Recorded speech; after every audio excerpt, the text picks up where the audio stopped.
Welcome, welcome, welcome. Here we are once again, Transferable Experience Podcast. It's episode 42. 42 is TEP, man. What's going on? This is your boy Jew, man. I'm here with my boy Ed. What's going on, bro? Man, everything and nothing, per usual. Exciting week we're having. Yeah, it's been a lot, man. It's been a lot. Eventful, right? To say the least. So I'll just go ahead and pop it off. So last week I came in here super excited about the apartment, perfect location, all this hoopla, pow. Yep. As soon as we got through recording, I went by the leasing office because the apartment I was originally going to get, I decided to get a bigger one. Right. So I was kind of confused on when the move-in date was, and I'm hands-on, and I was in the area, so I was just going to go by there rather than, try to call them and hope to get somebody on the phone. Being proactive. Yeah. So I go by there. He was like, he gave me some expression like, you have perfect timing, man. Your ears must be burning. I was like, normally mean like somebody was just talking about you or something. So I was like, okay. What's going on?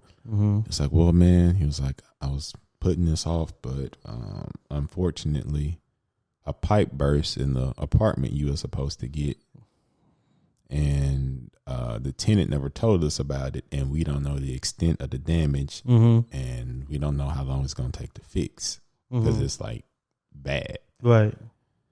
And I was like, oh, okay. Well, this was Saturday, and they normally have a skeleton crew there. The management, they don't work on the weekends. Right. And he was like, it just happened an hour ago, so we really don't know anything. So let's chat Monday and we'll have a better picture of everything. So I was hoping that they'd have a timetable and tell me where you can just stay in one of the other units until your unit ready or something. But right. Turns out that they was like, nah, it's just bad and we don't know how long it's going to be. So, you can get another unit, but we can't have an agreement to where once that unit is complete, you can move in because we don't know how long that can take months. Like, so they was like pretty much either you can take one of these other units or, just find you somewhere else to live. And none of those other units were like. No, that was the only like that floor plan. That was the only floor plan they had of that one. Okay. So it was like, damn, what a crazy. I couldn't even stall it out and wait or anything. Yeah. I was kind of, I don't know. I mean, life be life, and I didn't have any money tied into it or anything. Thank God. So I wasn't really that bummed, but I really was looking forward to, I did my due diligence, and I had chose that one because it was closest to my job. Right. So I was looking forward to staying there. I was like, I had started like, because when I had went from when I left here and I went there, I had went like a different route so I could like see what's around me. Yeah. So I started looking around. That's it. I started Googling to see how far Trader Joe's and all this type of stuff is from me and stuff. Trying to get the lay of the land, Yeah, as you should. As you should. Like, So I don't know though, but the funny thing is the other one it was between those two when I was picking. And I actually like the layout more of the one that I'm moving into now. I just like the finishes and the location. And the gym more, but the gyms are really close because they got a fire gym too. It was just that gym just had a little bit more, but I'm not like downtrodden. Yeah, it's not like a downgrade or anything, and it's cheaper. But it's a 5-minute further drive. So pros and cons. It's pros and cons. This the one is this second one? Is this the one with the horrible parking? No. Okay. I can't live there. Okay. But I will say this apartment complex, you have to register, but you can only visit the complex 7 times a month. Oh, they really getting strict on that. Yeah. It's funny though, because as I think, I can count total. How many people came to visit me when I lived in Fort Worth? It was literally, I'm just talking about times. Right. It was 4 times total. Anybody was over there. And I had a 13-month lease. Right. outside of like my little brother. I think he came and stayed like twice, but 4 times the entire year, the entire 13 months. But I was like, if you think about it, 7 times a month. That's a lot, bro. That's a lot. I mean, I come here once a week. Once a week. So that's 4 times a month. Yeah. So if somebody coming more than 7 times, that's at some point they coming twice a week. I'm about to say, yeah, that's a lot of grace. Which means you probably coming on the weekdays, and that mean no, it means you stay there. Yeah, that's what they trying to. It's like but no, that's what they. You hit it around it. That's what they try and prevent, like people that's not on the lease staying there. Yeah, I said, dang, you could have at least gave them 10. Yeah, but I say at least 10. Give me a week, maybe 14. You know what I'm saying? Yeah. But no, that was like 7. They'll give you no time, man. But I was like, man, if somebody come hang out on the weekend, but they stay only one day, or if they say Friday, Saturday, that's 8. So that's really not that bad when you think like, yeah. Because I think. Me during the weekdays, that's kind of normally my alone time. Or if it's an anomaly, you might come hang out with me on a Thursday because I don't, I only work every other Friday. So yeah, anything 7 times is really a suitable amount of time, and that's 7 times overnight though. So if I came to drop something off, I don't need to do that. Yeah, right? So it's like you know what I mean. That's really not that. No, aggressive. That's really a lot. That's a lot of days to give somebody to be over there and register. Now let me ask you this, because I've recently heard multiple stories from multiple people of situations where they were visiting somebody at their apartments and they had to register their car so they don't get towed. Is this apartment where like one of the ones where you have to register it every 24 hours? Yeah. Dang, that's a new thing to me. That's a new thing with apartments. I mean, I remember but like more apartments are starting to push. More apartments. Because the thing is, they occupancy be so high, so they normally low key only really have enough parking for the residents. Yeah, exactly. Visitor parking just taking all the spots. Yeah, and they don't pay rent. But I mean, here too, they got designated visitor parking. Yeah, I mean, we just looked out, but I mean, and I also believe that a lot of apartment complexes are getting hip to the shared living space and roommate culture. And so I know I got an Airbnb his apartment. I don't even know how that worked. You know what I mean? Yeah, so that kind of stuff. So that kind of stuff. And I don't know, because I had a friend that came by this past weekend. Her car got towed because she forgot to register it again. I was talking to a coworker yesterday. They got towed here? Not here. At the apartment where she was staying with her people. Yeah. Co-worker yesterday told me his car had got towed like last weekend because he didn't register it. And I was just like, dang, bro, that's a different culture. I remember just finding visitors was like the hustle. Now it's like you gotta be registered and find visitors and register, and it's only good for 24 hours, so you got to re-register again. Yeah, but that's also kind of good though, because a lot of stuff go on in apartments. You don't know if that person stayed there. And two, it's like, man, that's the worst feeling ever. Like to come home and you driving in circles because there ain't any spots, but there's people that don't even pay rent. That's some of the most tiring things ever. After a long night, bro, when you're ready to end it all, and I just go ahead and get into bed. And I lived that life where I'm driving around for another hour, and it's like, come on, bro. Yeah, when I had my whip in college, that's how I was when my last days at the forum. Yeah. Man, that was crazy. I remember at my sister apartments because they didn't play about towing, and they had already told me once, and there was literally no parking, and I then went to like the other side, came back, did a few circles. I was like, bro, I'm just gonna sleep in my car. Like, I was like, at least if I'm getting told, I'm like, hey, no, I'm in here. I'm leaving. So I had to sleep in my car because it was literally no spot. So I'm big on like, as long as you got enough parking for me where I pay rent, whatever. And I don't be having that many guests like that anyway. So it's like, I mean, as long as it's not like just ridiculous and people can park, but like. It's a lot of, and then that was the thing too. It's like a lot of visitor parking there, and like I literally live like right next to the visitor parking. So if I got to just work the hustle where I just save a spot, then pull out and go find another spot. But honestly, as long as there's enough parking for me, because I don't have visitors like that anyway. Yeah. I think at this point in life, it's more so like just going meet people places or. coming over here. Yeah. So I don't. Which is funny enough because my apartment actually has the visitor parking. You know what I mean? So is visitor parking there? Like designated visitor parking? Yeah, you parked in visitors right now. Oh.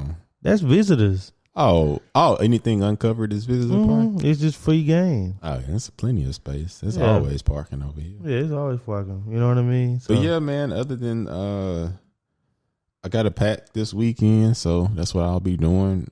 I like it too. I'm giving myself the entire weekend. Because, if I would have moved when I originally was going to move, it's just going to be unorganized and I wasn't going to be ready. So I like it. I get the whole weekend to pack, and and I get like really 3 full days to pack. So I can move. I mean, you only been living in this spot a year? Yeah. So I'm about to say it ain't like you got a bunch of stuff. I can just move at a good, comfortable pace. Yeah. And I'm getting started tomorrow. I'm gonna go to hot yoga at 5:30. Then from there, go to Home Depot and get boxes, and then start. And then I'm gonna go all the way up until 5, so it feel like a normal work day. So I'm probably gonna finish tomorrow, in all honesty. Or if not, like I said, I got all the next day, then the next day. So I think that I like moving at a comfortable pace, man. I don't like feeling rushed when I do anything. So especially with moving. Yeah, man. Because like I said, one thing is, like, I've noticed, because there's always been a lot of situations where I had to move, like evictions and getting kicked out and stuff. That having to rush and move out of a place also makes you unorganized when you move into the new place, because you kind of just throw everything. Yeah, and then I'm one of those people, bro. I write on the box where to put the box. Like, so if it's kitchen stuff, I'm just gonna say kitchen. Restroom's gonna say restroom. So that, because you say that do make a big difference. Because how I do it, I throw all the boxes where they gonna be. So and it just help too, because when you unpack it, it's right there. Like, it's like, okay, this is for here. So, yeah, exactly. Yeah, I like being organized and stuff. And like I say, I like moving at like a comfortable pace, man. I don't like feeling rushed, because I don't like that. That's when you be forgetful, or you or you mess something up, or you ding something or whatever else, pack something, break wrong. something. So that's why I say, man, I just rather take my time and be intentional. Well, I'm glad you figured that out. I know moving can be a trivial time sometimes, because it's such a decision that has lasting effects, because you're like, I gotta be here. And what made it really intense, these freaking Dallas apartment rents is ridiculous, and that's why people staying with people, bro. We live in Texas, not California. My goodness. Well, all the California people moving here. I was just watching the video, and it said top 10 cities that African Americans are leaving, and they had the top 10 cities that African Americans are moving to. Dallas was number 3 on that list. Yeah, that makes sense. Houston was number 2. And then they building Texas Instruments. They're building like a massive like a little plant in Sherman, which is like, I think like maybe 40 minutes north of. Then you got Elon, you got SpaceX, like, and I think somebody else was debating building something out here too. Yeah, so Google. It's good and bad. I mean, Texas about to get pretty crowded. Yeah, I mean, it's space. Like I say, it's just the supply and demand right now, right? So the reason they can charge so much for rents is because there's not that many apartments and everybody is near capacity. Like, move-in specials don't exist right now. You remember they used to have move-in specials? Like, it was just like almost standard. You was going to get 2 months free. Like, that was a standard special. Yeah. Heck, in my last apartment, that's like if you sign, like, as soon as they, like, in my last apartment, it was half off for the rest of the year, and they said they started that in August, like half off rent for the rest of the year, and they started in August, because that's when I came in October. It was half off for the rest of the year. So that's what I'm saying. It's like it's not the demand is higher than the supply, so then they bring the prices up. But then when it's more supply than demand, then the prices go down, or at least it stabilizes. And they building a lot of apartments and stuff. That's what I do for a living. So I gotta say it's gonna go down. That's the market. Yeah, it's gonna go down because everybody want to get in on it because more people are coming. So of course it's gonna have to build more, and that's why the housing market is so bad right now too, because more people moving here. So how long you and gonna then wait? People moving from the west and the east coast, so the price points here are way lower, so they willing to pay more because it's still less than what they would pay. I'm asking, like, how long does that wait last? Do you just wait till it go down? I don't know. That's our favorite thing to talk about at work is when the market gonna correct itself, because it's gonna correct itself at some point. It's literally like if you a middle class worker right now trying to find an apartment, it's almost impossible. Well, yeah, that's what I'm saying. That, but like, so if you was told it's gonna correct itself in 3 years, you'll wait 3 years. Maybe. See, like, because then that's what I'm saying. That might be like if you buy a house during inflation and then it corrects itself, your house not even worth what you paid for it. Exactly, but you know what I'm saying. That's what I'm saying. Like, that's the power of decision, and that's what you battle with every day. You know what I mean? Yep, it's a gamble. I mean, like I say, I don't know. I just wouldn't wait. Unless you have to buy a house, you shouldn't buy a house right now. Even if it don't go like, it got to relax a little bit, because it's not like if a house on the market for $300,000, it's not selling for $300,000. They selling way over market price. That's what I'm saying. It's like it's gonna go down a little bit at some point. No, or they just gonna build more houses, and like I say, supply and demand. So once there's more, people gonna say, "Why would I pay that when there's plenty of houses?" So but then again, the cost of building a house is going up too, because wood is not cheap right now. Yeah. So gasoline, inflation. Yeah, that's what I'm saying. It's all bad right now. Yeah, everything. To summarize it, everything is high right now. Yeah, everything is high. Nothing is where it used to be priced. I don't know. Paychecks, those still the same. All I'm saying is that, like, and it's funny, man. I just wonder how much of that is us waiting, and how much of that is just us. We have to accept that that's the reality. That's the new normal. Yeah, I mean, because that can very well be the new normal, and we might just be fooling ourselves too. Yeah. So, but I don't know. I'm a little ways from buying a house anyway, so it ain't even my conversation. I keep an eye on it, but I know that ain't my decision to make yet. If my higher power says the same, this should be my last year in an apartment. Well, my last go around in an apartment. Hopefully. So you saying? Okay, never mind. This should be my last apartment. So you saying after this lease, you're getting a house? Start house hunting, yes, sir. Even if the market hasn't corrected itself. We'll see. Okay. See, that's what I'm saying. Like, like after that year, if the market isn't corrected itself, it's just like, or at least relax the loop. No, it's like it don't have to go like. No, it's crazy right now. It don't have to do that. It don't have to like plummet, but if it can just stabilize and not be as crazy, then yeah. I got a lot of. I can keep an eye on it, because I got decisions to make too. You know, I'm old, man. I want a backyard, and I got a girlfriend, and we start having talks about the future, and I got to start trying to figure out ways to materialize stuff, and that good stuff. We ain't them little kids no more. No, we just sad. But, my update. I ain't got no update. I was just talking. I'm just excited. Holidays here. So, the big day is coming up, Thanksgiving. Mm-hmm. Oh yeah, and just to go ahead and let the listeners know, we're gonna observe Thanksgiving. So there won't be an episode. There'll be an episode.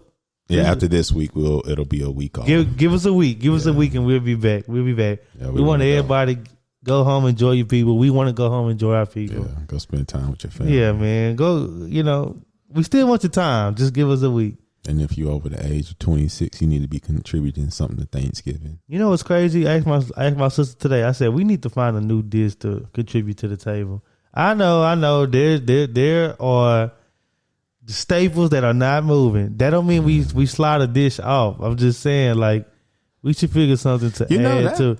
The Thanksgiving menu is pretty kind of like locked in. It's locked in, bro. I don't know if I want anything else. I might look at it crazy. But that goes into. But see, I only eat Thanksgiving food that one time a year, and then we don't repeat for Christmas. That's when we normally just do something random. No, we do something random for Christmas. What you do, like tacos? Like whatever we just feel like doing. Like we don't do because it used to be like it'll just be like Thanksgiving part 2. No, people wouldn't be interested in that. We do also a gumbo for Christmas. But see, like that's what I'm saying. Like some years it'll be a gumbo. Sometimes we might just fry seafood. Sometimes we might.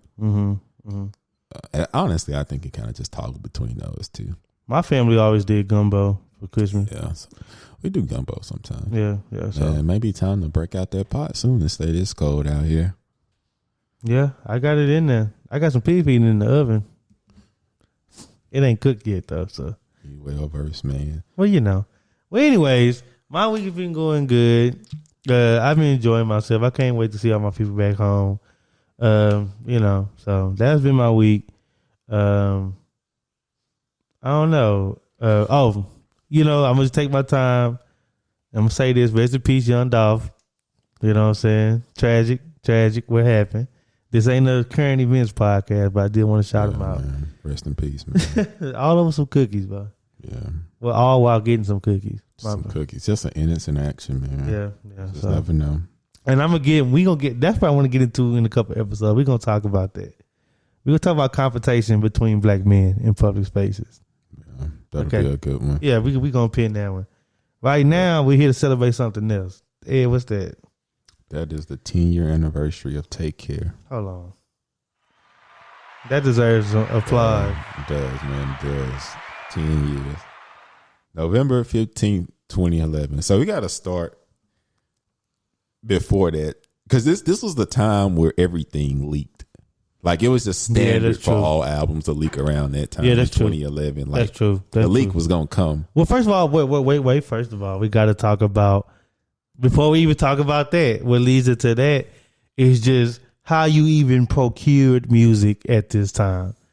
At this time, you could still go to a website and download.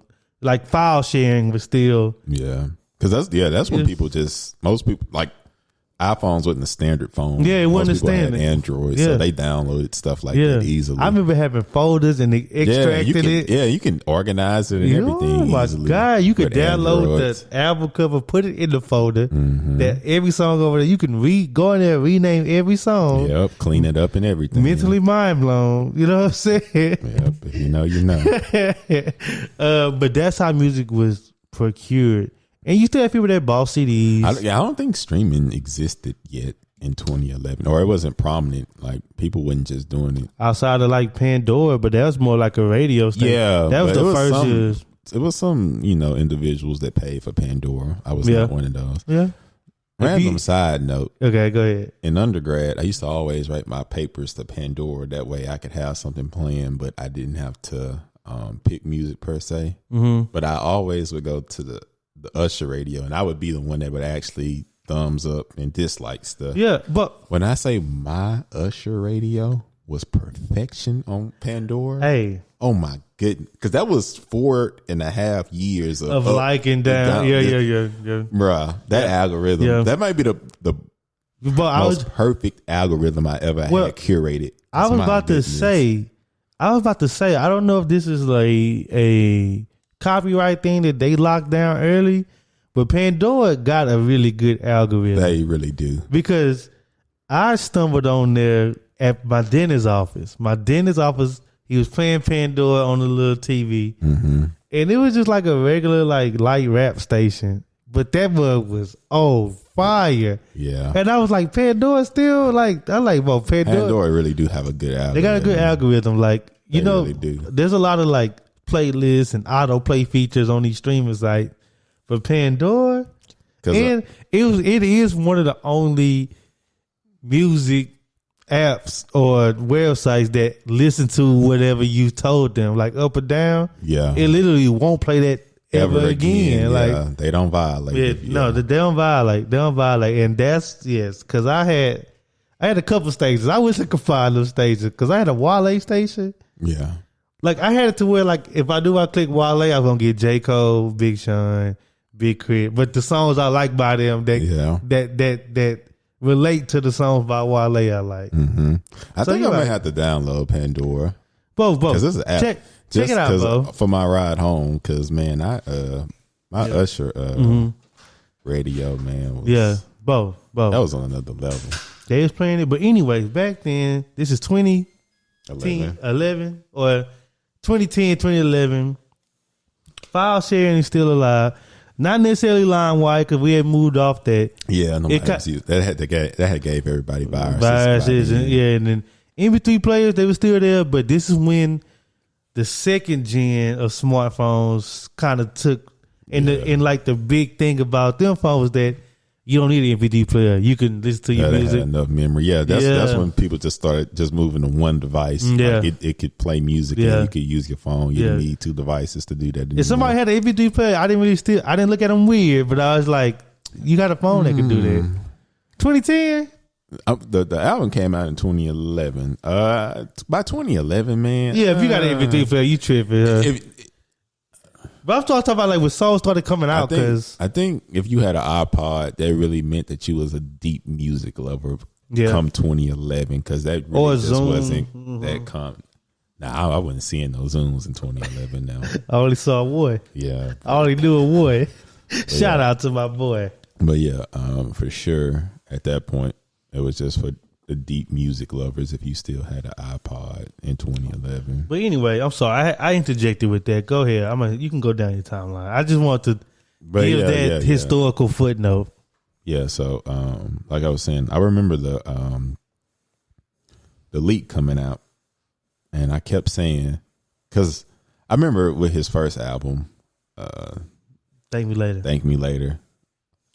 I listened to the leak. Yeah, like some of the leaked tracks on there more than which is a how history they was on the album. Which is a history with Drake. Yeah, so I didn't want to do that again. So I was like, oh no, I'm gonna wait. And it was killing me because everybody was already tweeting lyrics. Oh yeah. Because I never remember people was already tweeting practice lyrics. But I didn't know at the time. I just kept saying people was like. That was just like tweeting lyrics off that. And I was like, what is, I was like, it's something to do with the Drake album. I was like, I'm not going to do it. I'm not going to do it. First, Stanley Farrar. Man, this mug a classic. This mug just leaked. Yeah, 2 minutes later. But I held off. Did you hold off? Or did you succumb to the links?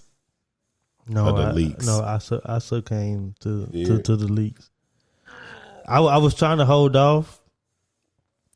But I saw so many people, and the file got sent to me, and I clicked it, and I extracted it, and I added it to my library. Because I remember it'd say like "Take Care," then it had a song name, then it had brackets, then it say like CD quality, you know what I'm saying, something like that. CDQ. CDQ. Yeah. So that's how you knew it was like the leak, and I was just like, "Yep, I got this mug," and because.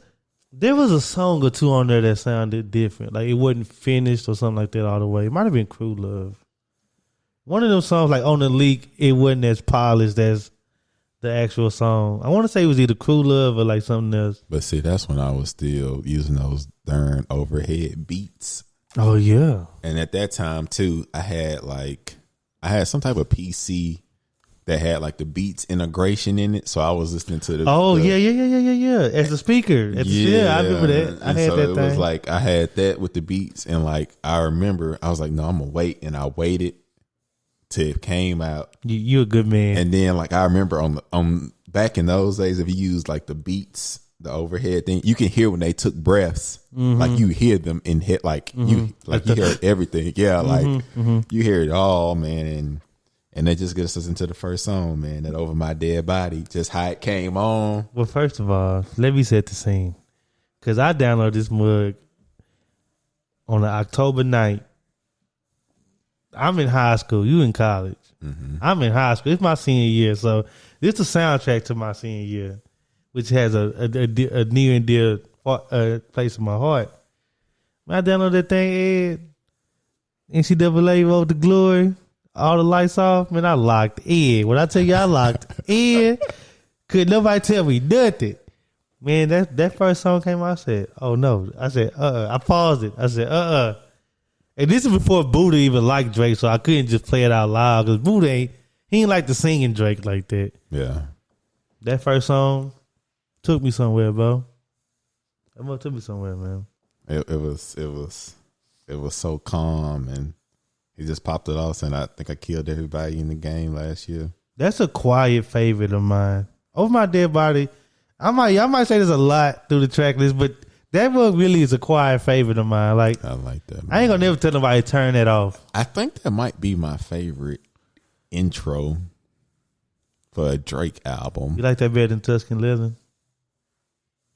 Yes. Jesus, Ed.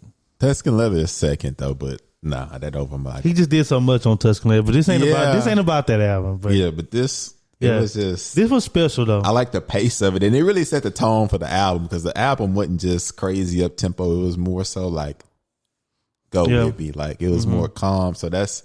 I felt like he set the tone like really well with that Over My Dead Body, man. And I wish I can. Hold on.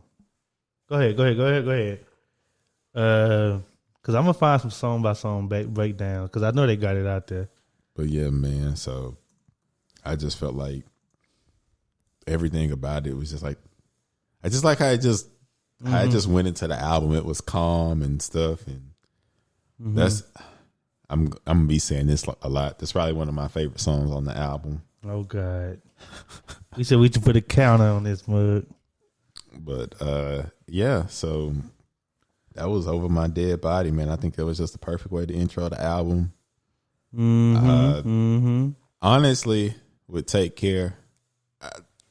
When I listen to Take Care, I normally start from the beginning to this day. I normally don't go to a particular song because when it's just like when I'm in that mood, I'm in that mood. And I think 40 did a great job. You know?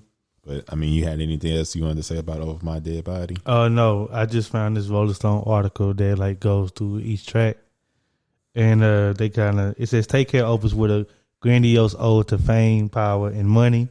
Complete with the kind of poignant pianos and synth streaks that undercut his brags with a tinge of sadness. That's how they described it. Rolling Stone, that makes sense. So, but then, like I say, it was calm and stuff. And no, it really was. It was what an intro does. It gives you a sense of what you're about to listen to, grabs your attention, and walks you down the path. That's what it did. Yeah, that's what I'm saying. It walked you. It didn't start off with a sprint or nothing. It was just a nice, calm place. Like, like it was just like somebody pointing you down the way. It wasn't like go that way. Yeah, it wasn't Take Care. Super intense or nothing. It was just like it set. Like I say, for me, it just set the tone for the album, and I just liked it, man. And then I might say, then you instantly go from like that shot for me. You just instantly hit that. That was another thing. I will say that about this album. Each song rolled into the next song. It wasn't like a lot of abrupt, like, oh, hold up, it's a switch up. Yeah, like it's just random songs. Like you can tell, like they thought this all the way out. Yeah. Go ahead, my bad. Shot for me. But I say just how it start off, man. With the I can see it in your eyes. You're angry, regretting on what you're feeling now. See, if we'll sing the whole album. Like me, yeah. We can sing the whole album. Man, because nobody ever did it like me. That's why I want to start. I know we'll sing the whole album. Then he got in his name drop bag. What he said? Okay, look, I'm honest. Good luck, can't lie. I miss you. You and the musicals, the only things that I can now, to. Look, think about 18-year-old Jew messing and hollering at a bunch of women. I got women in my phone every day. And I send 10 good morning texts every day, hoping to be the one for someone. You know what I'm saying? That man really started that song. I was saying, I can see it in your eyes. You're angry. It was just great. And you know, that was such a corny thing that people just started telling people, take a shot for me. Yeah. Like that was a thing around that time when people just tell people to take a shot for them. Yeah, take a shot for me. I didn't really get what that meant outside of like an actual shot, but I did. I do remember people tweeting tweeting that poem at the end. I'm gonna say the way you walk, that's me. The way you talk, that's me. The way you got your hair tied, that's me. In that voice that you, man, come on, man. That's me. That's me. Chill out, bro. Don't take me there. See, that's the crazy thing about this album. It's gonna take you because, but you could probably think about an interaction or engagement with somebody that you're interested in, man to man, woman to woman. You know what I'm saying? Man to woman, whatever you do. Every song in this album got a lot to you, like, bro, this will be right back when I was talking to, you know what I'm saying? Because you said that, and I instantly thought of like 3 people, bro. Yeah. You know what I'm saying? Like, come on, man, chill out. And this was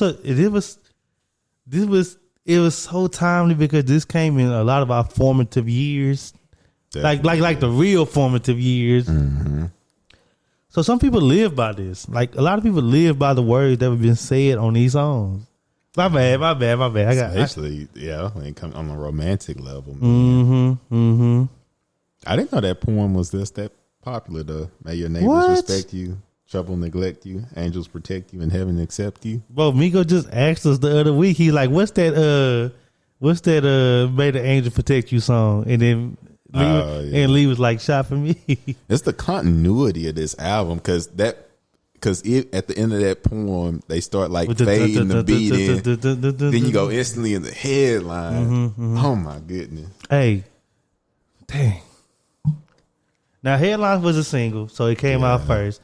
And I remember the weirdest thing about this whole song is that he had Nike gloves on in the video. He definitely had gloves on. Like, it's not like just me. Oh, not like keep me warm gloves. These are like football gloves. And I was like, okay. We are in the Drake era. Yeah, I'm about to say those are athletic gloves. Those was like wide receiver gloves. Yeah. But anyway, my bad. Go ahead. It was a single. Headlines. But it was like, it was popular, but it wasn't like they didn't be over popular to where it kind of I was just burnt out. Because you remember Over. Yes. I was burnt on that song, but I wasn't burnt on Headlines. I wasn't burnt out on Headlines when it finally, like the album released. Because it just wasn't that big as Over. I don't know. Well, this was actually at the same time that this the same time YOLO was out too, right? Yeah, I mean, both of those were singles. But I think Headlines came first. Yeah, but I just remember like hearing YOLO more. That's what I got burnt out on. Yeah, that was the one, and I was like, oh, they play Headline. Like, okay, I can still listen. I can still listen to him and jam to it. Yeah. I might be too strung out on confidence. On compliments, overdose on confidence. Start not to give up and start feeling the consequence. Come on, man. Drinking every night because we drink to my accomplishments. Faded way too. I'm floating in and out of consciousness. But they say that. Well, see, that's chill out, bro. I'm telling, because that's like if you said that with anybody else in here, they would start singing it. Because not only did we listen to it that much, we swore by it, and I don't know. Like I was saying earlier, it's just like a playbook to life at the time. Because that was like the little feel good. If you need to, get a little pick me up. Yeah, like, okay, I am who I am. Yeah, I am who I am. I am who I am. And like you said, and you always, I know you said this a lot. I mean, we say this, but I know you say this a lot. The lyrics in the song tell you how Drake even felt about his stardom. Like in this song, he's pretty much saying like, man, I'm kind of tired of being humble. Like, yeah, you know what I'm saying? I'm gonna talk my talk. Yeah, like, I mean, like I've been humble and like, but people been telling me I'm doing this, and yeah, I am doing this. Like, yeah, and that's just something that they know, and they know, they know. Hey, the end of this song, the last 15 seconds. When he's like, I be yelling now, money over everything, money on my mind. And then 40 come in with this little bathroom noise, the bathroom effect. But yeah, my bad. Go ahead, my bad. See, I can talk. No, that's good. That's what this episode about. No, I'm just saying. I'm just saying.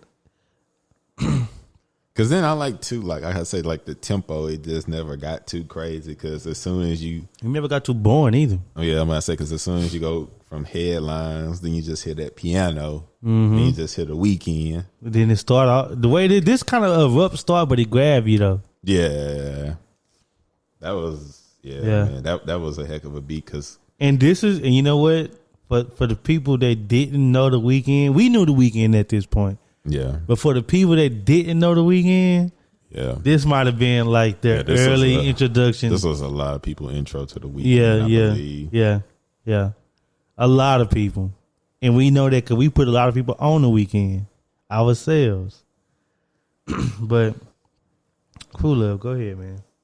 Yeah, man. That just how that mug popped off. That mug was like, I feel like some songs are like, they're like cool in the background and stuff, but then there's like some songs that just create an entire world and environment because the beat is just like that intense and there's so much going on. I feel like that's one of them ones, bro. It's so that full. Crew Love, it's full. It's like, a full. It's a lot to catch, and it's just like that's a different level of production, man. On that one, man. Then you put the lyrics with it. You know what I'm saying? There's a room full of what you following me for. This ain't a sing along. So girl, what you singing for? Come on, bro. It's because we blown like a C4. Come on. I thought that The Weeknd, that was his song. Drake, he just contributed his little raps. Yeah, it was. Think about when Weeknd played that song with Drake. Jay was like, man, I need that one. Yeah. I ain't gonna stun. I need that one. Because you can always tell when it's an artist song, but then they give it to somebody else. Because when it's pretty much already constructed. This definitely is House Balloons vibe. Yeah, this was The Weeknd. But the type of pictures and the environments was, like I say, his beats was extremely full. Take your nose off my keyboard. Yeah. Come on, bro. That's full blown House Balloons Weekend. Get messed up. And then Drake, he just put his little verse on at the end. It was cool. Sometimes I do it just to something like it's nothing. Yeah. That little part. But go ahead. Yeah. But like I said, that was kind of it. I just thank you, Weekend. Yeah. Because that was for sure that was his. And also a lot, and I ain't gonna lie. I mean, of course, we could say this about every Drake song, but I remember this one getting a big response from the women for the show. Oh yeah, they loved the Crew Love. Because like I said, it created a whole different, like a vibe. Whereas it made it like you can't just casually have that playing in the background. It used to like embolden dudes, but like empower women at the same time. I don't know how they was able to find, dance on that line, but they did, and that's what it did. That's what it did. Because I guess it was just like I say, The Weeknd and his singing, man, and his voice. And the song do kind of sound like drugs, so I can't imagine just being under the influence. Just man. I mean, we were under the influence, but I mean, I'm allegedly, but Drake even said smoking weed under the star projectors. Yeah, I guess we never know what Harvard gets us. Yeah, come on, man, chill out, bro. Then after that, then you got to Take Care. Chill out, man. And that was just a ballad in itself. Chill out, bro. My eyes getting watery. That had a video. They made that into a single too. But they did. That's when he was just holding and the video was just in black and white. Yeah, that wasn't even really a single at first. I think enough people liked it that they was like, yeah, hey, I might say it came out after the album. But yeah, man, I that song, that's just one of those songs for me. But that's like, because I feel like they went with that powerful song. Then this is a powerful song too. It's not just no little casual. This is a full, a full song. Yeah. 40, man. He produced this too, and this was the one. When you say this is my birthday, I'll get high if I want to. Can't deny that I want you, but I'll lie if I have to. Come on. Because you don't say you love me. Come on. Your friends when you ask. Come on. Even though we both know you do. You do. One time. You and all your girls in the club. And one time. Come on, man. Chill out. Also convinced that you're following your heart because your mind don't control what you do sometimes. Come on. Chill out, bro. I'm going to keep saying chill out because, look, y'all, the reason why I said chill out. We've all had our nights, though. Don't be so ashamed. I've had mine. You've had yours. We both know. Chill out, man. I hate being alone and you ain't the only one. Come on, bro. Come on. I hate the fact that they bought you dream and you sold it. And you sold you would. Come on, man. You love your friends, but somebody should have told you something. Man, come on. See, this to save you. Now, hey, you know what? Okay, I'll be honest on this. First listen, I ain't gonna say this was on the lower end of my song, but I didn't gravitate to it because you know why? I had to do a little living with this song. You know what I'm saying? I had to like the person that's in like a happy relationship, probably never been crushed or nothing like that. They find out, that's a cool song. They sung well on that. Yeah. But if you been through something, if you went back and forth with somebody, if you did stop messing with somebody, then start messing with them again, This was one of them songs where it was nothing catchy, but if you listen to these lyrics, they take it all in. They talking on there. It's different. They talking. Because I think this was one of them ones off of first listen. I was like, okay, this, it was cool and stuff. Then I came back. I was like, wait, hold on. When I hear those lyrics, I was like, and you start thinking? I was like, come on, man. Let this song come on at the right time and you in the right place. Shoot. Yeah, bro. That bug. But you know what's funny? Again, the formative years. We're in high school. We're in the first years of college. We're meeting so many different people. We're going through different. Now I ain't gonna say relationship. Just like you talk to somebody and maybe you want something from them. Maybe they want something from you. You not ready. You're young. You still want to live. Y'all stop messing with each other. Y'all kind of chill out on y'all situation. Next thing you know, you see him at a party again. I was gonna say that she at that party having a grand time. And you like, sloppy man, dancing on different. And games. you was like, man, what the heck is that? You know what I'm saying? Or vice versa. Next thing you know, y'all start talking again. It start with hey, I saw you at the club. Hey, I saw you too, but you didn't say nothing. Well, you ain't say nothing to me either. You look like you had a good time. Yeah, I did. What you drinking? I saw you over there with that taco. You nasty. You know what I'm saying? But Drake was able with Rihanna, like they've always been able to do. Drake has always been able to keep his thumb on the emotional, like, you know what I'm saying, fervor of like the youth. And like that's what we was all going through at the time, like makeups, breakups, and you hear this song, you're like, bro, that's exactly what I've been trying to tell her. And then a woman to hear it be like, bro, that's exactly what I've been trying to tell him. You know what I'm saying? Yeah, I feel like on this song they was talking to each other, like man was talking to woman was talking to man. Yeah. Then the next one, that's that I'm at home, I'm a couple cups in. The party over. Room. Yeah, party over. That's just me and my thoughts. That's when we get to that Marvin's room, man.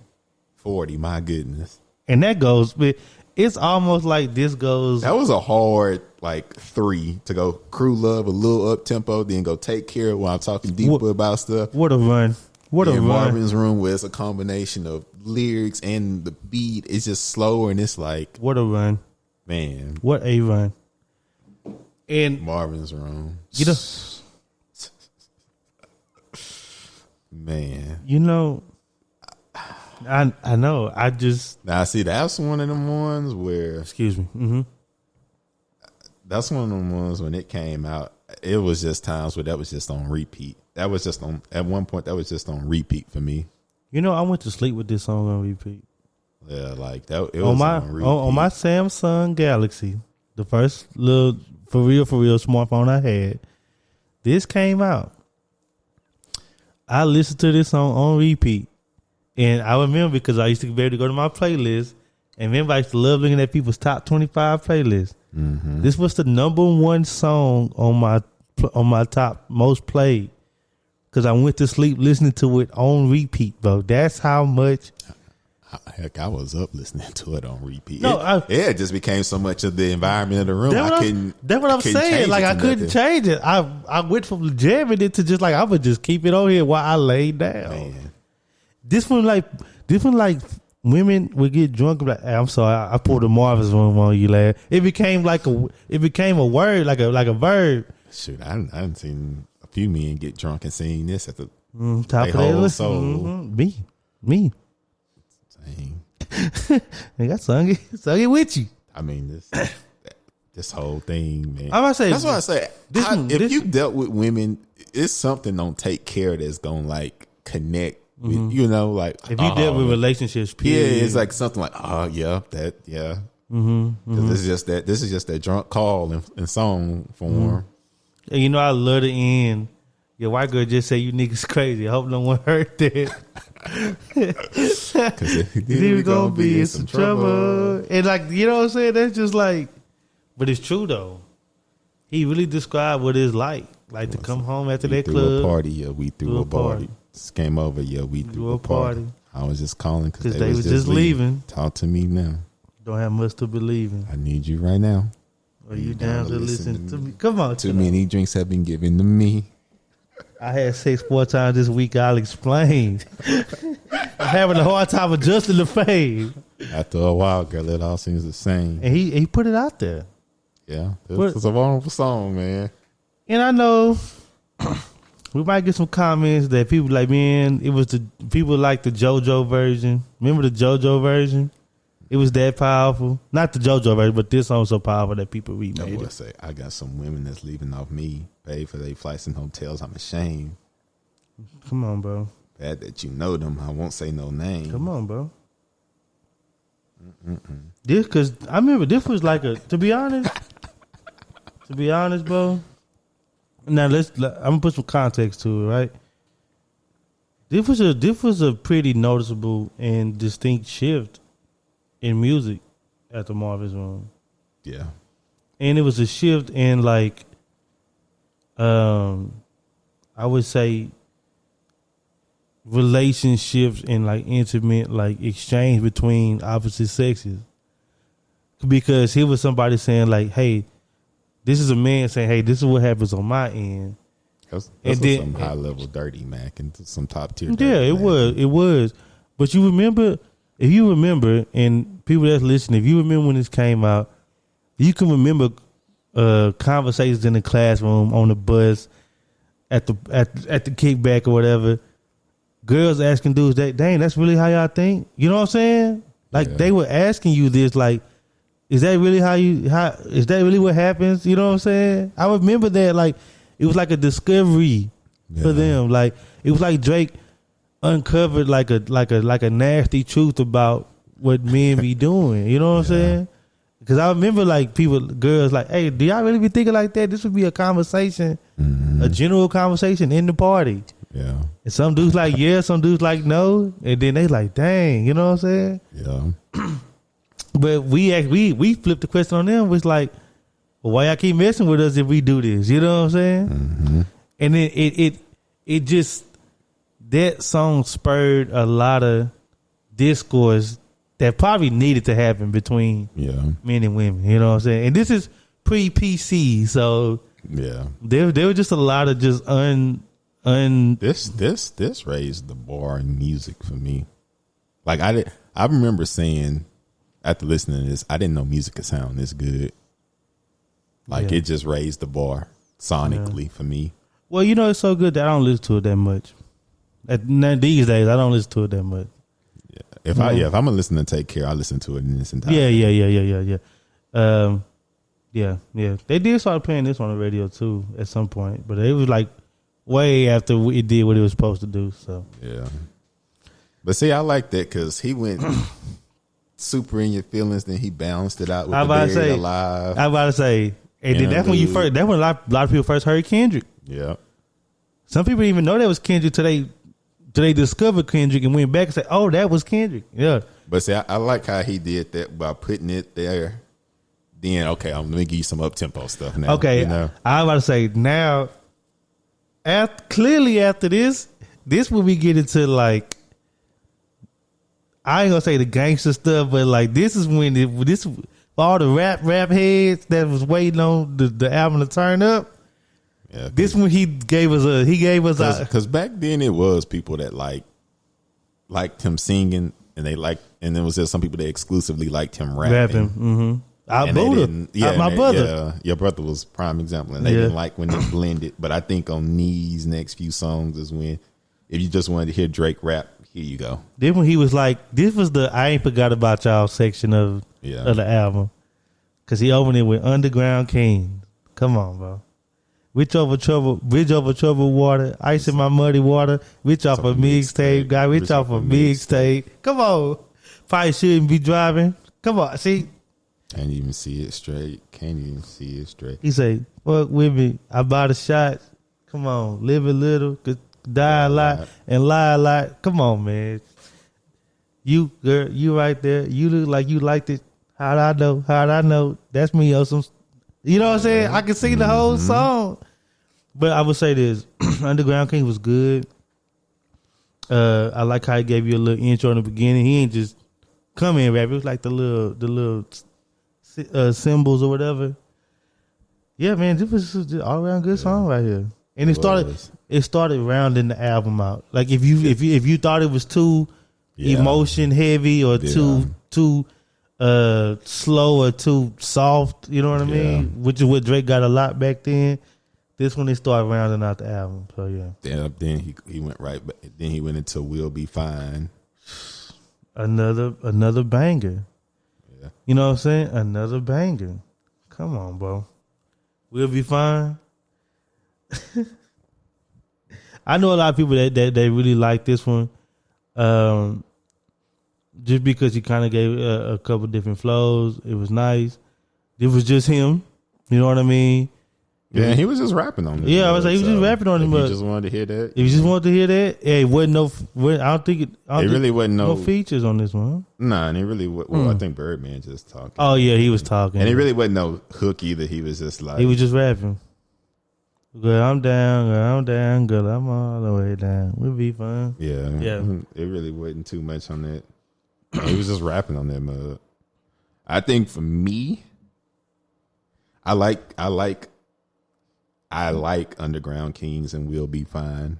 I like them together. But if I'm ranking them, they at the bottom. They're not my least favorite, but they right under my. Well, it's a song on here I just don't like, so it's right above that. And this is a tale of two listeners right here. Because Drake, I mean, I know you like Drake for his more emotional vulnerability. Mm-hmm. I think Underground Kings is one of the better songs on the album, just because how it's constructed. You know what I mean? Yeah. I mean, to be honest, there's really no miss on the album. No, it's not. It's not. So it's all preferential. Yeah. Outside of, we'll get to that song. Yeah, I'm about to say. But I'm gonna say it's because if it's 20 songs, including the 2 bonus tracks, it's one song that I just don't like. Oh, the song you don't like? I do like so. But then We'll Be Fine. Wait, no, yeah.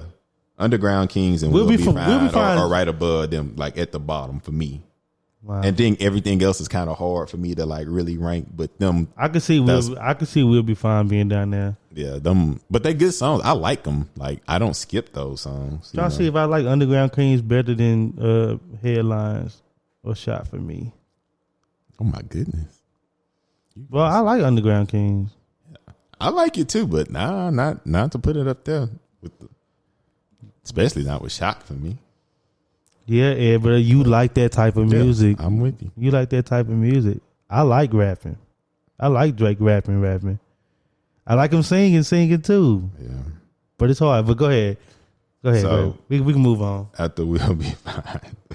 Mm-hmm. I didn't know T Minus produced all the songs. That's why I said T Minus was on this mug, bro. He produced Underground Kings, We'll Be everything Fine, that got everything that got a little bounce to it. Yeah, that's him. Then he was also on the next song we get into is Make Me Proud. I like Make Me Proud. I don't like this song. I thought it could have been. It was a very songy song. It was the most pop. Yeah, not pop, but like he was trying to cater to something. It was like very polished and like that was the song for the label. But it could have been a single because you couldn't picture the video with them by the pool and Nikki. He threw Nikki on there. She was just buzzing. But I like Make Me. Make Me Proud towards the bottom. I'm so. I mean, but once you start comparing these songs, and it do get preferential. Yeah, I might say Make Me Proud do go towards the bottom, but I like. You like that better than Underground King? That's wild. I can't say that. I'm about to say that's wild. I can't say that. Okay. But I do like Make Me Proud. Now the next song. Oh man. Now this don't go nowhere near the bottom, man. Shoot, if somebody had this as their favorite song on the album, I would not be mad. Oh no, not at all. Now he was rapping, but him and Rick Ross just make magic. I think this might have been when it started. Yeah. No, Made Men. It was before this? Made Men was like right before this, right? I don't know. Yeah, I think so. Or Tap My Name. That was around this time. Was Tap My Name on You So You Know It's Real was right. That might have been because he was in his bag. So that was either right before Take Care or right after. That was right before because he was releasing that on the website. Remember that's when he had the OVO website. I think Free Spirit and Club Paradise. So yeah, I just know it was in that time that year, but I don't know if it was right before or after. Was that before or after? I'm gonna look it up. Go ahead. But Lord knows, man, that's like that whole song in itself. There's not a bad bar on that song. My favorite line that I still say probably once a week Go ahead. From Rick Ross when he said, destined for greatness, but got a crib in Jamaica. I don't know what it is. The way he said it was just so cool. I thought you used to be a fan of All Drinks on the House like Snoopy. I respect that. I like that one. But no. I thought that was the one you was a fan of. My bad. Destined for greatness, but got a crib in Jamaica. It's like... I fell in love with the pen, start the ink. Man, that was, man. Prescription straight to the paper. Man. That's some of, to be honest, I still put that up there. Now, Drake has done a lot of rapping, my people, and y'all know this. I still put that up there as one of his most strongest verses, like he's ever rapped. Like still to this day, his verse on Lord Knows is up there, and he got some verses. I think that's one of my favorite Rick. I mess with Rick Ross hard, but that's one of my favorite Rick Ross verses too. The man said, "The hustles and the art I painted what I would think. Still allergic to broke prescription straight to the paper. Destined for greatness, we got a crib in Jamaica. Villa with the wonderful views. Only nigga win the sauna with Jews. When then got a yacht. I'm talking Carnival Cruise. Come on, they mad they not in my shoes. Come on, but yeah, Lord Knows, man. Now at this point, real quick, at this point in the album, if you're just listening, you like, man, he didn't wreck for 4 songs straight. You know what I'm saying? Yeah, I might say if the album would have ended there, it would have been a good album, like really good, the strong one. It'd have been a strong album, and then just like Drake, he gonna take you down through there one more time. Yeah, I might say that was the last time you being up. Then we got to get back to it. You know how in the concert you pretty much get every song that you would have liked to hear. Mm-hmm. And then they always act like they leaving, and then they come back out. This is that part of the show where you like, oh, okay, he had to do this, but oh, my God, you know what I'm saying? Yeah. Well, it's like I'm satisfied. It could have ended there. Yeah. No. Now this is my favorite song on the album. Oh, okay. Now, yeah, this is my favorite song on the album. And I die on this hill. This is my favorite song on the album. Go ahead. Cameras, good ones go. Jesus Christ. Interlude. Jesus. Bro, the nights I've had to this song, the mornings, the evenings, the lunches, the breakfasts. Only on camera. Come on. How you me? Thought you knew about the team. Come on. Man, he was just floating on camera's portion. Bro, he did. It wasn't too much, but it was just enough to beat. Mm-hmm.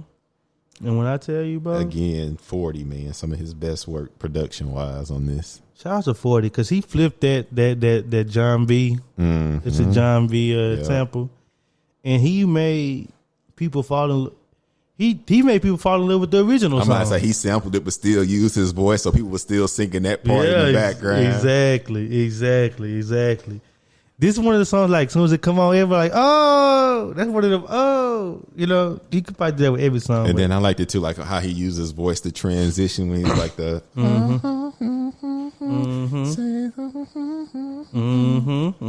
Then just go down more. Well, I started off, summer's mine. I swear I said it about 1,000 times. I'm going to need it back. Now, you remember I used to love that part. Because I'm just, come on. Taking care of me, girl. Come on, bro. Taking care of me right now. Come on, bro. And you'll be tired of keeping up with me by now. Come on, bro. Then you had the Weeknd on the background. Oh, Jesus. He said, but the good ones go. If you wait too long. Man. You know, we getting closer. You know, we to that time. That time. I just be singing it now. I was like, the good ones go if you wait too long. Mm-hmm. He said, just to tell me that I haven't changed because I needed that from you. Come on. He said, I've been chilling a little when the money's so high and the girls get down. Just in case you wonder why my music sounding so H-Town. And when I'm done, baby girl, I'm yours if you still around. She knows. Man, come on, man. That's when Drake was from Houston. Yeah. That when Drake was from Houston. That when he was in his back. That when he was in love with every girl, every stripper. Yeah. I loved it. I loved it. Boy said, don't you go getting married. Don't you go get engaged. I know you getting older. You ain't got no time to wait. You ain't got nothing. I shouldn't be much longer. But you shouldn't have to wait. Can't lose. You can't help it. I'm so sorry. I'm so selfish. What do you say to that? It's like he acknowledging his faults, but telling you, I still want you. He literally just said, I'm trash, but hey, please. I still mess with you. You know what I'm saying? But no. Man, that's the man. See. For what I like, because I want to put this in context from when it dropped. Because this the 10-year anniversary. This right here gave people like a foresight to like what should they even do with themselves in like a marital sense. You know what I mean? Because I was messing with girls at this time, and I started thinking, like, man, if she's still around, yeah, I'll come back. I'm about to say, but that's the type of time we was on. We was like, I miss with you might leave, but I gotta be me. But don't leave, but I'm gonna be me. But I think it's so timely, right? Here we are in college. At the beginning of college, and I'm at my senior year of high school. All the girls I mess with, I don't know if you still gonna be around like next year, because I'm going to college. Like, we might not even make it. I don't even think I'm even looking at this relationship in that much longevity. And like this camera, I mean, it said cameras, but this song just it encompassed being young, but having feelings, but knowing you still young. Yeah, and you got more life to live. Like, I mess with you, and I kind of got to do it to you, but I got to do it to myself too. And if that means that we can't be what we can be right now, I got to go. You know, but I really got feelings for you. But we got feelings for you, so I ain't never stopped effing with you. You know what I'm saying? But I got to stop effing with you. So yeah, and then I think the next song, Chill Out, Doing It Wrong, is just a realization of that. Yeah, chill out, bro. Yo, keep going, man. But yeah, man, that 40 again, because he just started off when a good thing go bad. It's not the end of the world. It's just the end of the world that you have with one girl, and she the reason it happened. I ain't singing this. I ain't singing this, man. But she's overreacting, and it's all because she don't want things to change. I ain't singing this, man. I've seen this. That man told her what she needed to do. So cry if you need to, but I can't stay to watch you. That's the wrong thing to do. I've seen this song break some boys down. Touch if you need to. Come on, I can't stay to hold you. That's the wrong thing to do. Talk if you need to, but I can't stay to hear you because that's the wrong thing to do. Come on, man, because you say you love me, and I end up lying saying I love you too. Man, they don't know. They don't know. They don't know about that, man. Like, this he go right back to it. But I need something different. Yep. You know it. Yep. Then he just beautifully sing that a couple times. And it's just like, why, bro? That would be like, why, bro? Then he come back. We live in a generation of not being in love and not being together. But we sure make it feel like we're together. Because we're scared of seeing somebody with somebody else. And you know what's crazy? Hey, that was so pathetic. That was true at the time, but that was so pathetic. But even now, though, like, it's even worse now. Like, it was bad then, but it's worse now. Because we scared to see each other with somebody else. Come on, bro. Come on, man. Come.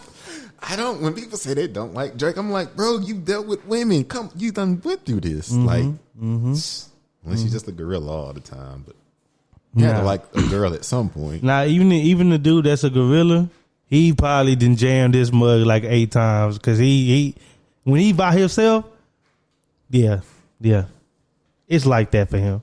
Because I end up lying saying I love you too.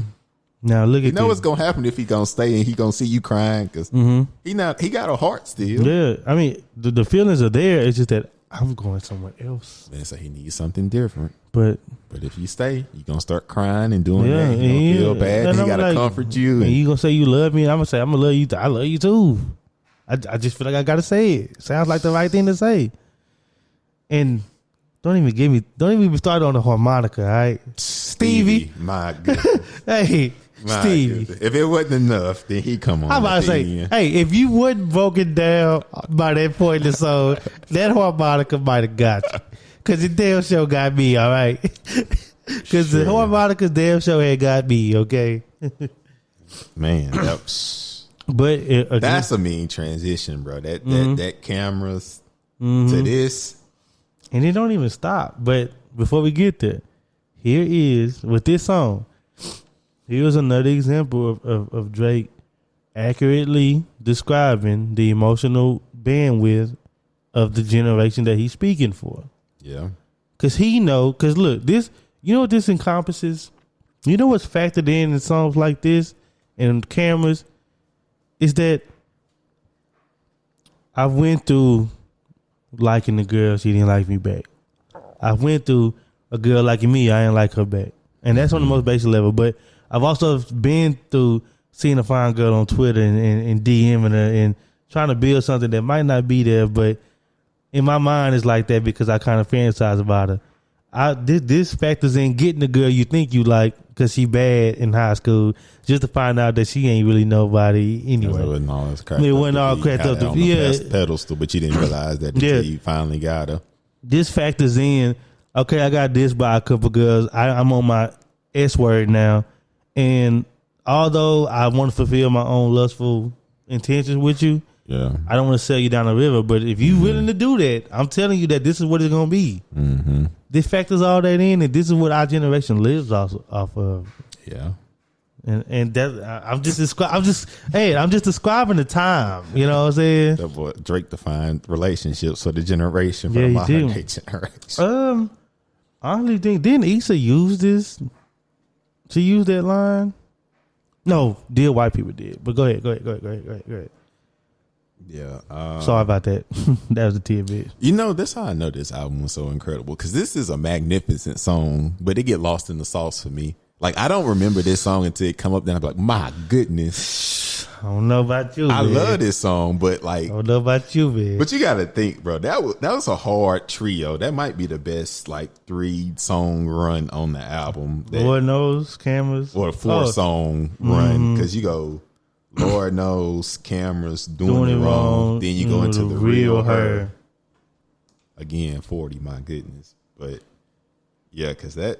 If somebody wanted to tell me, if somebody said, what does 40 producing style sound like, I play this. Yeah, you gotta play the Real Her. Yeah, I play this. This on this song though. This, like I said, this is when Drake gone. And he's like, they keep telling me don't save you, and if I ignore all their advice, and something isn't right, then who would I complain to? Because I'm gonna tell you, I told you, you don't listen. Yeah. Exactly. Don't listen. Exactly. Well, I'm here, bro. But the Real Her, man. Am I saying this is what got okay? So during the leak, I kept seeing the Houston girls love the way it goes down. Atlanta girls love the way it goes down. Vegas. And at the time, I was like, I don't understand this. Yeah. But then when I heard it, you just had to. That man said, "Just met her. Already feel like I know the Real Her." Come on now. But she we all been there. She put that conversation on it, man. She put that thing on. But everybody have heard that where it's like, dang, I feel like we just started. I feel like I've been knowing you. Yeah. Mm-hmm. And I gotta say, come on, man. And let's not make light of the features either. Oh yeah, you got Lil Wayne and Andre 3000 on the song. That's already a recipe for like success. You know what I'm saying? Because to her, I'm just a rapper. Soon she'll have met another. Yeah. So if tonight's an accident, tomorrow we'll recover. And I know I'm not supposed to judge a book by its cover, but I don't want to be in the blind. But sometimes I Stevie wonder about her. Yeah. Come on, man. Chill out, bro. And if she with it, then we with it. Come on, bro. And don't even get me started on Andre. Shower her with dollars. Every bottle whip. But no, it's a lot of great. But I love the thing when you say, I did want to bring attention to that line where he was like, Boise State line. Release your turf in the Boise State. Yeah, can't see the team or the play, cuz. Because he was talking about like a lab right. Nobody want to. Oh yeah, niggas that are married don't want to go home, but we look up to them. They want to. They was us. They want some new trim. We lust for some trust. Now both of us are colorblind because the other side looks greener. That's what it is. Release your turf in a Boise State. Can't see the play or the team because everybody has an addiction. That was a tweet too. Oh yeah, mine just happened to be you. That was a heavy tweet. That was a heavy tweet back then. That was a heavy tweet. That was that was a heavy tweet. Right. And the song is slow. You know what's funny? There's a lot of rapidy rap bars in this song. Oh yeah. It's just made to a very slow beat. Yeah. So you almost want to say, like, would you call this an R&B song? This is like a rap ballad almost. Yeah. It really it's some rapidy. It's a rapidy rap. Like I'm looking at the lyrics. There's some rapidy rap bars in here. Yeah. But it's just made to a slow beat, and it's easy on you. I say that it's easy on you. They both just caught that mug.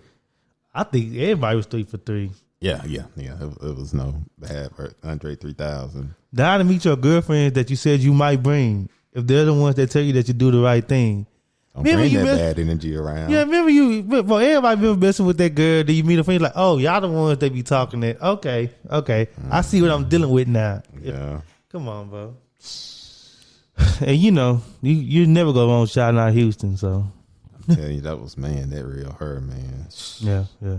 That's what I say. For me, that's how great the album was, because they get lost. Like, I forget about that song, and it's great. Like, I love it. That's what I'm saying. That's how good the album is to me. Cause yeah. And it's almost kind of hidden. You know what I mean? Because you know what's funny? Because he could have made the album so two-sided, like R&B first, rap second, or rap first, then R&B. That's how he blended them. But this lets you know that he blended that very well. That's why I said the continuity of it. That comes off flow. That song comes behind a ballad of Doing It Wrong. Yeah. And it comes before the next song, which is a super introspective song. You know what I'm saying? Yeah. You know what I'm saying? Which is Look What You've Done. Because every verse was to somebody different. One was to his uncle, one was to his mom. And one was to his grandmother. Yeah. And but remember, this is for all he talking about is girls. Here's your introspective. Drake don't never talk. We don't know that. I don't really feel like I know him as an artist. Here you go. You know what I'm saying? He's telling you right here. Look What You Done. Super introspective song. Very, very great sample used by Static Major. Shout out to Miko, because me and him actually love the original song. Don't Be Scared. I know we love that song, Miko. Shout out to you. You feel me?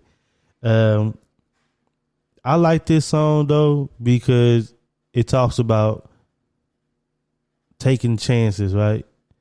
Something might be bad in the moment, but sometimes you gotta just take what you can to get where you want to be. Yeah, and that's what I related with the most about this song.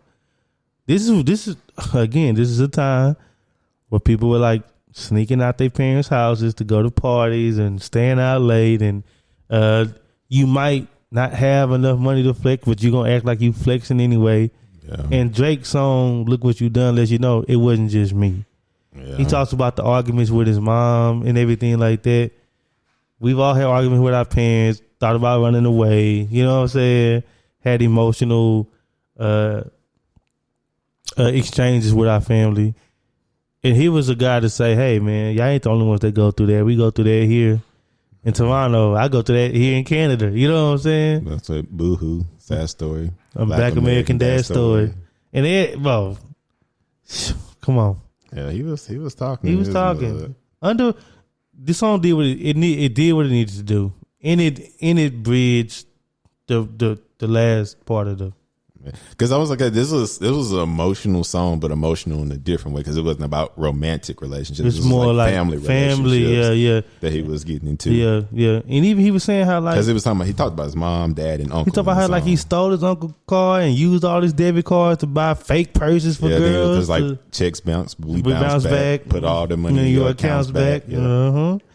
So it's just like, dang, like even Drake, you know what I'm saying, has his own. Everybody would love to tweet. It's like, they put the year that, because it's like, he said it's like 06 in the backyard and I'm in love with Jay. Yeah.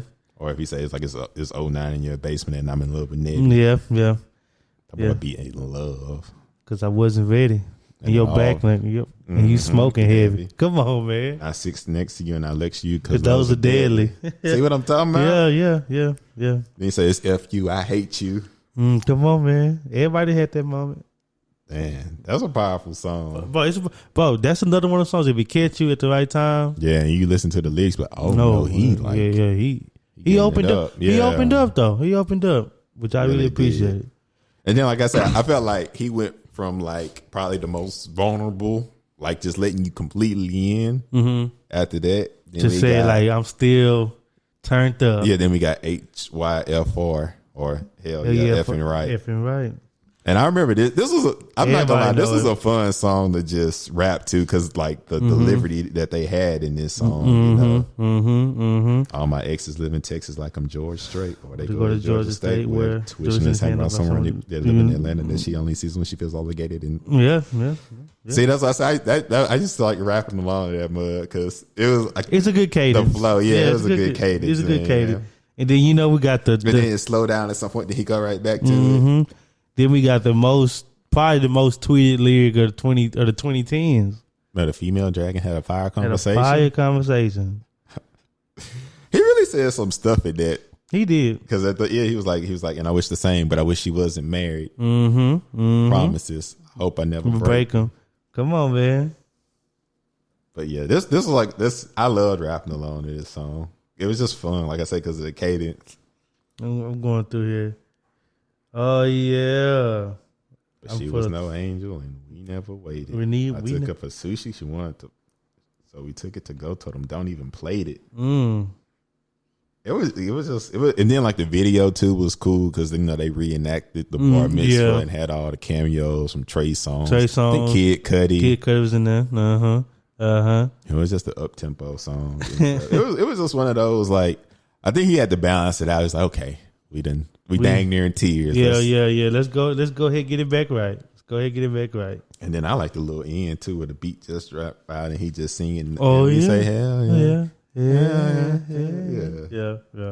Yeah. But yeah, man, I like this song a lot. And see, these are the songs that I genuinely like, but they just get lost in the shuffle. So I forget until they come on. And I get excited. Okay, let me see how long I can rap along to it this time. And then we got the graceful bow out, I guess you could call it. That's how you bow out with practice.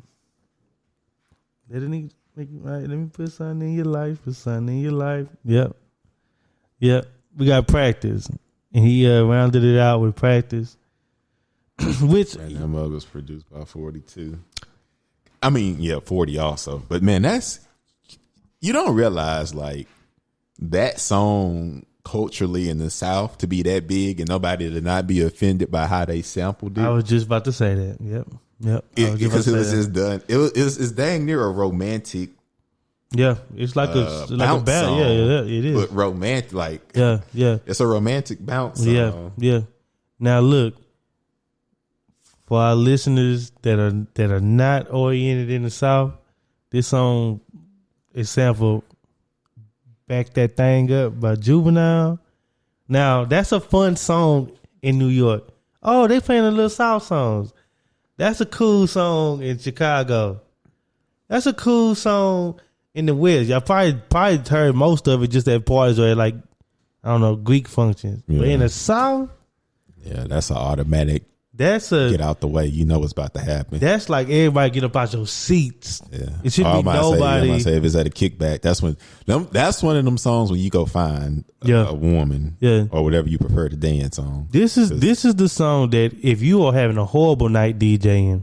Oh yeah, this the saver. Right this the saver. Like you dang nigga play this song twice in the kickback. Oh yeah, or in the party. Everybody gonna be upset. You ain't gonna be upset. You ain't run that mug back. And twice in a row, ain't nobody go. What? Yeah, there you go. So, but to hear that, like when it first came on, you heard that first little. Yeah, I was like, hold on. It took you in a completely different direction, but you wasn't mad at it. Yeah, I was like, I know he didn't. Then I like he did that verse because he was putting at the end, kind of paying homage, Yeah, like fair, make him spend his last year. Go ahead. But yeah, like, this was a cool song, man. This is a song I know a lot of females like. They mess with this song tough. Yeah, especially when he came out. I do too. I don't think I ever just. All them but a man. I don't know if I ever just seen this. Surprisingly, I don't know if I ever heard this played in a function practice per se. I think I seen it like in a because it's a different vibe, but you know it's a weird song because it gets people dancing, but it's slower. So so it's like a different to be honest, to be honest, the more inexperienced DJ probably shouldn't mess with it. Yeah, because most people wouldn't know where to go, and you got to know your environment. Yeah, you got to know. If it's too slow, it might turn it down, but with the right people at the right time, it turns it up. Yeah, or you probably just mix it in with the wheel, back that thing up. So now after this, we get to my least favorite song on the album, and this dude, and you know, this dude. I think what made me dislike the song even more was that Meek Mill did a that's when people, if they like your beat, they was gonna rap to it, and I couldn't stand it.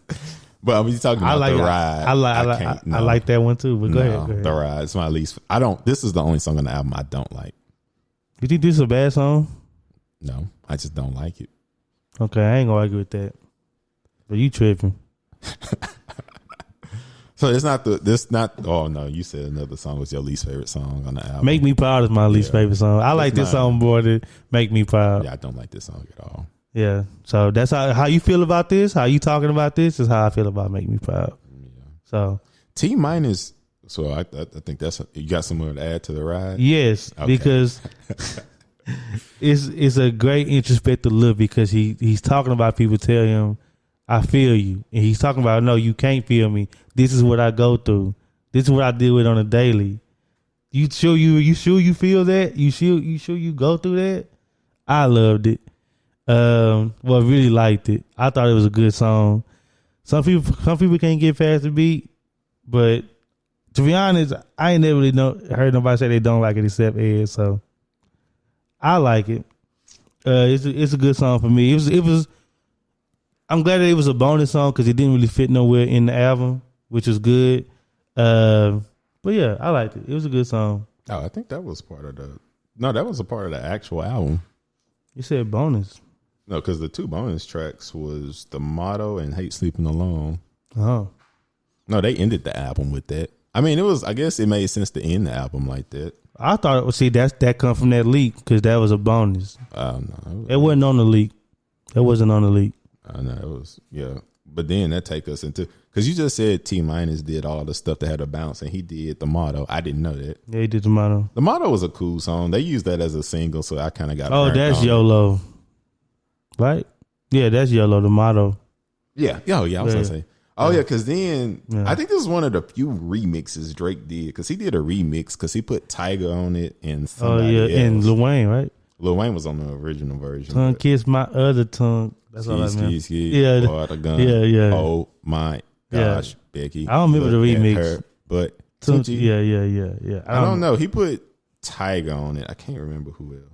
But see, I'm not going to lie, because I bought this album. I think I bought I may have bought it physically and I bought it digitally. But somehow I didn't get the bonus songs because iTunes had the two bonus tracks, The Motto and then the effing Hate Sleeping. I don't know how you missed that one. Bro, I was so pleasantly surprised. I don't know how you missed that one. 40. Oh my man, that's one of my favorite. That's one of my favorite Drake songs. Yeah. And that's one of my favorite beats that 40 produced, I believe. Mm-hmm. Maybe not, but it's up there. I really, really like. Man, I really like Hate Sleeping Alone. Mm-hmm. She say, "Kiss me like you miss me, and F me like you hate me, and when you effing someone else, just F her like she ain't me." Why you like all the toxic songs on this album? It just started off like that. No, I'm just asking you a question. Why you like all the toxic songs on this album? Maybe I am the problem. Maybe I'm toxic. I'm about to say, let's get to the real. Let's get to the core, right? He said those words are scary. Those words are scary, Virgin Mary. Mm-hmm. I just tell her to spare me. I was in love 2 years ago and gave that baggage to my ex to carry. fact she deserved this carry. I hate this hoe. I make it so hard just to talk, don't I? I get off topic, don't I? See this when Ed was at his most misogynistic. Let me get some more context to this album. This when Ed was at his most ignorant and his most misogynistic self. That might have been around. That might have been before the great turnaround for me. No, I'm telling you, I'm telling the people. Yeah. This might have been at my peak. I ain't gonna say he was the most misogynist, but this when I was young and he was a little bit more reckless. And what's the word? Unpolished. This was before I started to get a little bit polished. Yeah. So y'all gotta understand, man. Where this take you and where it takes somebody else can be different. Because for me, I hear a song like this and I remember like going to my girl crib 10 o'clock at night because people stay with their parents. You know what I'm saying? I go holler at her. We do stuff. I leave. And I'm like, dang, I wish we could have kicked it longer. I wish I could have just stayed over there. You know what I'm saying? But that really ain't my girlfriend like that. And when she want to be on some serious stuff, I really ain't with that. Oh, yeah. No, that wasn't what I got out this song. Half the time, I forgot to mention, I love it. I don't ask her for nothing. You leave me in the morning. I don't see her for the months, but I just hate sleeping alone. So she's here and we're both so gone. We was there. We was both so gone. She's here, but so gone. Mm-hmm. I do love how it start off. I don't know what effect that is he put on the beginning of the song, how it come in with that little sound. Yeah. But yeah, I don't know what that is. But no, the hate sleeping alone part. I just liked how that sound sonically. I couldn't relate to that part. Oh, I could. Sleeping alone. I could. I say half the time we don't end up. That's when you just hit somebody up and put a company and it's like just lay with me. Just lay with me. It's like and then and he's talking to the other his woman like, man, don't get mad at her. That's just she come through. We don't even have sex. I don't even ask her for nothing. I just hate being by myself. I don't see her for months. Yeah. I just hate sleeping alone. Girl, I ain't seen that girl since 2015. What you talking about, man? I like sleeping alone. I dang near developed a habit now where I sleep diagonal to take up the whole bed.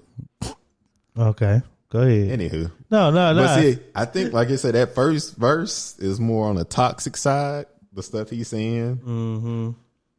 When he's saying, I'll end up stopping, won't I? And by the time I end up stopping, you'll be rocking with one of the rings you pointed out while shopping with me. Don't lie. That's just a flex. She's losing it right now because if I wasn't who I am, she would be moving in by now. But instead we're moving slow. I guess she's used to it by now. Mm-hmm. And she's giving me all her trust, and I'm abusing it right now. That ain't the money toxic. Coming in. That's so it's just confusing stuff right now. That's verse 2, right? No, it's still the. You just told me I guess I'm proving it right now. It was a toxic verse. Maybe that's why I like the first verse so much. Yeah, I'm telling you, man. Because when you say hotel to hotel, girl, I could use some company, full name and birthday. I book a flight, you come to me. Mm-hmm. If she can't work with all of me, she tell me that she's done with me. You say that you over me, you always end up under me. Now that was one of those that got tweeted all the time too. Oh yeah. You don't start with I put you back in your place. She tells me, I bet you won't say that to my face. Then hangs up. How dare you tell me it's tougher for you? Like I don't hear about the niggas you going with two. Come on. See, this some toxic love right here. See, that's toxic love right there. It's just something to do when there's nothing to do. This was a toxic song. Yeah, it is. Guy in his little toxic bag. It was beautiful though. And hence, and that's Take Care. And that is Take Care right there. Yeah. It was toxic, but it was beautiful. Yeah. There you go. You just explained the whole album. That's how you summarize it. Right there. Now that we're at the end, I will say there was a special place in my heart for the chopped and screwed version of this album. Oh, yeah. Chop Care, so man. That made me like a lot of songs more. Like Cameras and Good. Oh my God. Yeah. The shout out to that was Slim K. Shout out to him because that Cameras, Good One Go, chopped and screwed by him. Yeah, that Chop Care was something. Yeah, I listened to Chop Care exclusively for a few months. Yeah, I did too. I was just on Chop Care. I did too. Yeah, but man, but 10 years ago, all in all, what can you say this album done for you, bro? Let's put a bow on it, man. What it done for me? Yeah, what it did for you. That definitely was the soundtrack to my life for a couple of years, man. It was your life in all aspects. Yeah, I think Take Care. Like I said, for me, I was telling people, and I was being like 100% genuine and honest. I didn't know music could sound this good. It really just elevated my standard of music for me because it was just that amazing, and it was like nothing I had ever heard before in my life. I think that's why ultimately it holds such a high regard in my, like, to me, this is Drake's best album. Really? Is it my favorite? No. Okay. But it is Drake's best album, and I just think this is a masterpiece. Okay. You think he'll ever top this? No. Okay. Thank you. Do you? No. Okay. No. He's got. Hey, there's some songs that have gotten close, but no body of work. No body. That's what I'm saying. Like this. But I feel like at this point though, he just got to appease too many people. It's he got so many versions of himself that people like, so it's hard to just. He would have to just. For me, he had to be like to top this. He would have to just put out a straight R&B album.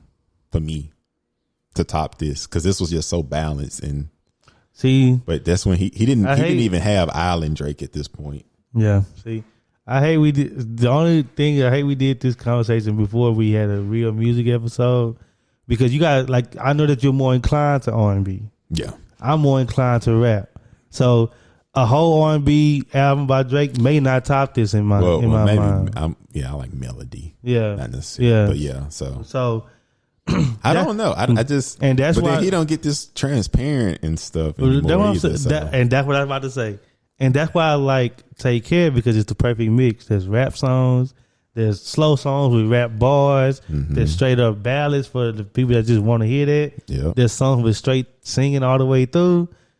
Every facet of him was a perfected.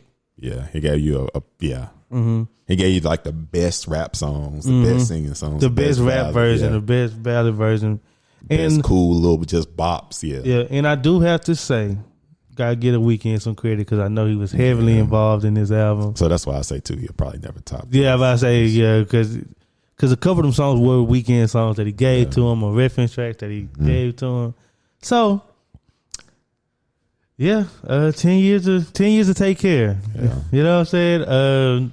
It was a great time, and albums of all time. This is in my top 3 of all time. Yep. Okay.